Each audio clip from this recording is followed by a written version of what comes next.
Hello and welcome to Wine Wednesday. Happy Wine Wednesday. How are we doing today, Don? We're doing good. Sweet, So, sweet. Do you have some water in your canoe yet? You know what, as a matter of fact, 2.5 days later, we have running water.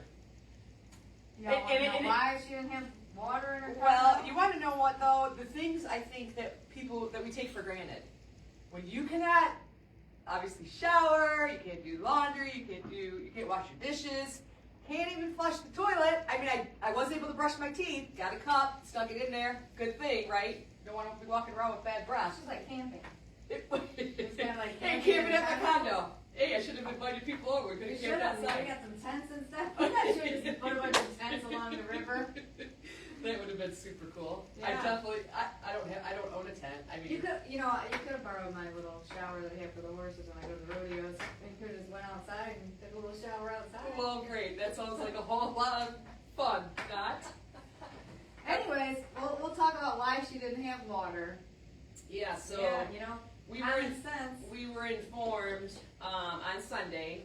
There was obviously an issue with the plumbing, and so the president of our association went around door to door and obviously told us to keep the water limited. At that point, we could still flush the toilet, blah blah blah, whatever. But then come Monday, it was a big ordeal, and come to find out, it was because somebody in our complex, there's 48 units, they were pouring grease down the drain. So, I mean, I feel like that's like cooking 101. I mean, I don't know, as a child, I was never, I think at age 12, whatever, do not pour grease down your drain.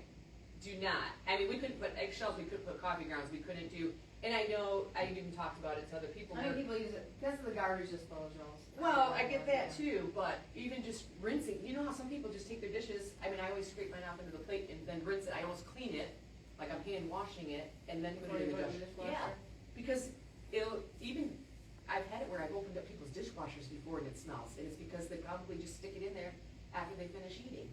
And that is a complete no-no. I mean, it's gonna, eventually, obviously, over the time, over years, it's gonna build up, and that's exactly what has happened.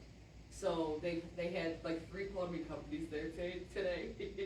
I don't know if it was 3, but they had to, they had to pump the whole drain, the sewage, and we'll find out today when I go home, but it's not fun trying to run around finding people's bathrooms. Hey, need to roll the restroom. Yeah, right.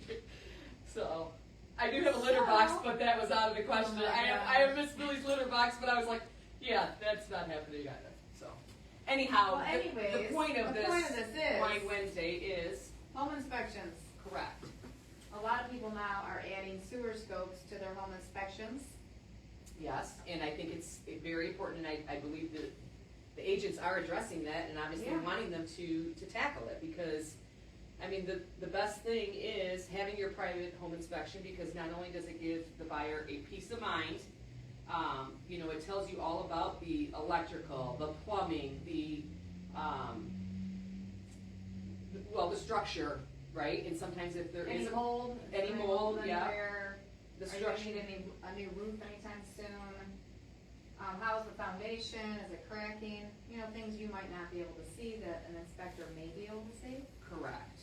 And I know sometimes And the sewer scope, which is what I was getting at. yeah.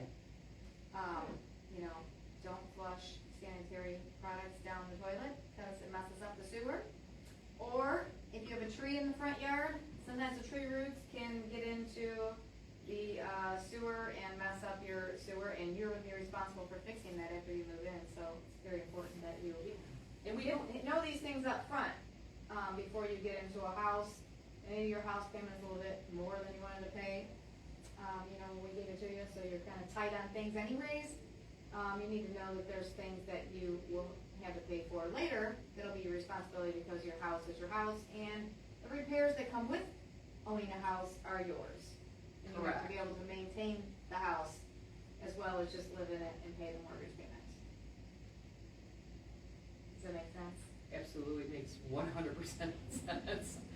But now who will follow it and who will not follow it, right? But honestly, I think the private home inspection, it covers all the unhidden, or uncovers hidden issues, right? So it's for And there's nothing perfect. No, and it's obviously for safety, and preventative for the buyer, knowing that you're moving into a somewhat quality home, if not, top-notch home, but, yeah, never, I know the other day a realtor ended up mentioning, shame on you if a realtor is advising their buyer to waive a home inspection just to get an offer accepted.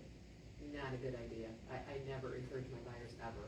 I even tell them, like, even if the agent suggests it, do not. Always pay that extra $300 to $500 or whatever the cost is. It's the best money spent, to be honest. So. Correct. Okay, home inspection's important, so if you have any questions, obviously give us a call, but we do have one thing that we wanted to discuss with you. We are having for realtors, a seminar next week, Tuesday at high noon here at the office. We will provide you with lunch, or if you cannot attend, you can do a virtual Zoom call, and it's everything you need to know about a bridge loan.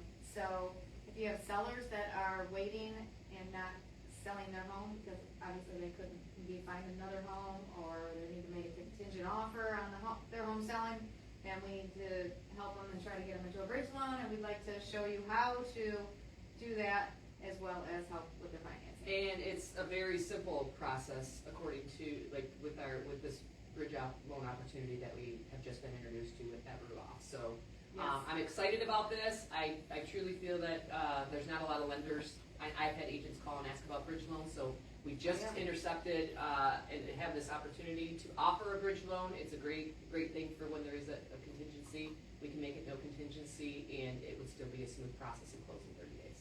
30 days, 40, Yes. 30, 35 They days. said they can close the bridge loan in 15 days, so Yeah.